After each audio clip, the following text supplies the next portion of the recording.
शताब्दियों से, अनंत काल से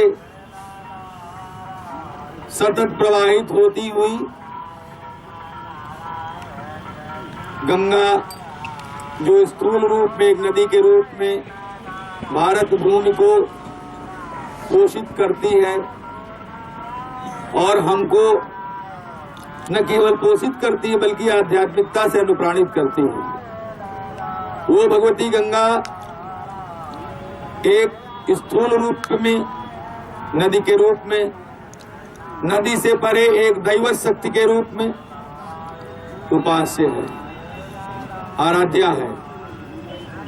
उस गंगा की उपासना का वर्णन पुराण साहित्य में, गंगा का वर्णन वेदों में और आगम ग्रंथों में कई तरह से है, कई जगह है। और वो गंगा है क्या? वो गंगा एक अनंत दैवत शक्ति है। वो वही शक्ति है जिसकी उपासना हम अन्य रूपों में करते हैं। जिस भगवती की परमाराध्या महाशक्ति की उपासना हम भगवती दुर्गा, भगवती काली, भगवती तारा, मातंगी, सुमुखी, कमला, बगला, छिन्नमस्ता इत्यादि जो 10 महाविद्याएं हैं, भगवती शैलपुत्री, ब्रह्मचारिणी, चंडघंटा इत्यादि जो 9 दुर्गाएं हैं, एवं भगवती के अन्यान्य उपास्य रूप हैं। जिस महाशक्ति की उपासना हम इन रूपों में करते हैं, वही महाशक्ति द्रव स्वरूपा, पुण्य द्रवा, सतत प्रवाहमाना, अध्यात्म अनुप्राणिनी भगवती गंगा स्वयं है। गंगा के विषय में कहते हुए एक श्लोक है भगवती गीता के बारे में। गीता गंगा च गायत्री, सीता सत्या सरस्वती, ब्रह्म विद्या ब्रह्मवल्ली त्रिसंध्या मुक्ति गेहिनी, अल्मात्रा चिदानंदा भवनी भवनाशिनी, वेदत्रयी परानंता तत्त्वार्थ ज्ञान मंजरी। इत्येतानि नामानि, ये जो भगवती गीता के नाम हैं, जो पाठ करता है, ज्ञान सिद्धिम लभे शीघ्रम तथान्ते परमं पदम। तो जो गीता है सोई गायत्री है। यह भगवती गीता के नाम है। गीता के 18 नाम हैं। उन 18 नामों में भगवती क्या कहा गया? गीता गंगा च गायत्री, सीता सत्या सरस्वती, ब्रह्म विद्या ब्रह्मवल्ली त्रिसंध्या मुक्ति गेहिनी, अर्धमात्रा चिदानंदा भवनदी भवनाशिनी, वेदत्रयी परानंता तत्त्वार्थ ज्ञान मंजरी। इत्येतानि नामानि नरो निश्चल मानसः, ज्ञान सिद्धिम लभे शीघ्रम तथान्ते परमं पदम।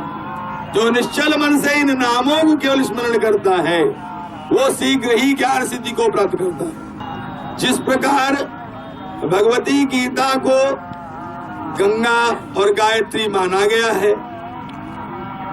यानी भगवती गीता और गंगा एक ही, वही गायत्री है, वही अर्धमात्रा है, जिनको रात्रि सूक्त में कहा गया है अर्धमात्रा स्थिता ज्ञानोच्चार्या विशेषतः। तो इससे प्रतिपादित होता है सप्तशती के उद्धरण से, महाभारत के उद्धरण से, और काली जी के सतनाम में भगवती को कहा गया काशी कैलाश वासिनी। जो काशी कैलाश वासिनी है काली, तो काशी कैलाश वासिनी कौन है? गंगा।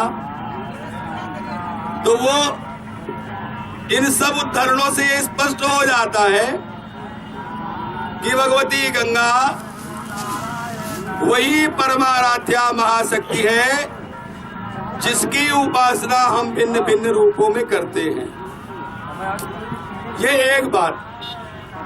दूसरी बात, जैसा परम संदेश शर्मा जी ने कहा कि भगवती गंगा का ऐसा योगिनी तंत्र में कहा है कि जो गंगा नाम का जप करता है वो इस लोक को जाता है केवल नाम जपने से।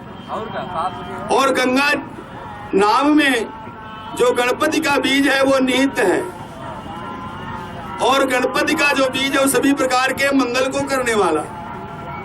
तो गंगा नाम करने से भी सब प्रकार का मंगल होता है, यह ध्रुव सत्य है। तो भगवती गंगा की उपासना पर ये जो तांत्रिक दृष्टि है, योगिनी तंत्र में वर्णित नाम जप, पुरस्चरण रसोल्लास में वर्णित भगवती गंगा के मंत्र, जिन मंत्रों के बारे में ये कहा गया है कि वो पंचाक्षर मंत्र स्मरण करने से वो मंत्र साधक कहीं भी हो, भगवती गंगा स्वयं सूक्ष्म रूप से उसे आकर पवित्र करती है। तो यह भगवती गंगा के मंत्रों की महत्ता है, भगवती गंगा की महत्ता है। शताब्दियों से प्रवाहित जलधारा के रूप में भगवती स्थूल रूप में विराजमान है। यहाँ प्रयाग में, गंगा द्वार में, अन्य जो जगहें हैं, और वहाँ 3 जगहों की दुर्लभता पर चर्चा शर्मा जी ने की, गंगा सागर, गंगा द्वार यानी हरिद्वार और प्रयाग। ये जो तीर्थ हैं इनको योग शास्त्र में सूक्ष्म रूप से शरीर में अवस्थित माना गया है। भगवती गंगा को भी इड़ा के रूप में माना गया है, शरीर में अवस्थित माना गया है, वह योग शास्त्र का विषय है। यहाँ हमारी जो स्थूल त्रिवेणी है गंगा यमुना सरस्वती की, वो शरीर में सूक्ष्म रूप से विद्यमान है। तो भगवती गंगा के आज जो उपासना का स्वरूप प्रतीत होता है, जिसका प्रचार किया जाता है शासन द्वारा, लोग आए स्नान करने और चले गए, आए अब क्या छोड़ के गए, इसकी चर्चा तो हम बाद में करेंगे। लेकिन आए स्नान करने, और यदि आप गंगा स्नान करने जाएं तो वहां कुछ जो जिसको बेहूदगी कहते हैं, बदतमीजी, वो करते हुए बहुत से लोग दिखाई पड़ते हैं गंगा में, तरह तरह से कूदते हुए, तरह तरह से जो अशुद्ध वस्तुएं उनको गंगा में डालते हुए, थूकते हुए, शैम्पू लगा के नहाते हुए। तो इन सब लोगों को ये जान लेना चाहिए कि भगवती गंगा का एक नाम दंडयित्री भी है। तो भगवती गंगा कृपा ही नहीं करती, वो दंड भी देती है, क्योंकि जो ईश्वरीय महाशक्ति इस ब्रह्मांड को अनुशासित करती है, वह ईश्वरीय महाशक्ति ही हमारे सत्कर्मों पर हमको उन सत्कर्मों के पुरस्कार स्वरूप जीवन में सौभाग्य एवं मंगल प्रदान करती है। और वही महाशक्ति हमारे दुष्कर्मों के परिणाम स्वरूप हमको दंड भी देती है। तो भगवती गंगा का एक नाम दंडयित्री भी है। तो इन सब बातों को ध्यान में रखते हुए सतर्कता पूर्वक, श्रद्धा के साथ, गंभीरता के साथ भगवती की उपासना करनी चाहिए। ये तंत्र शास्त्र का विशेष उद्बोधन है।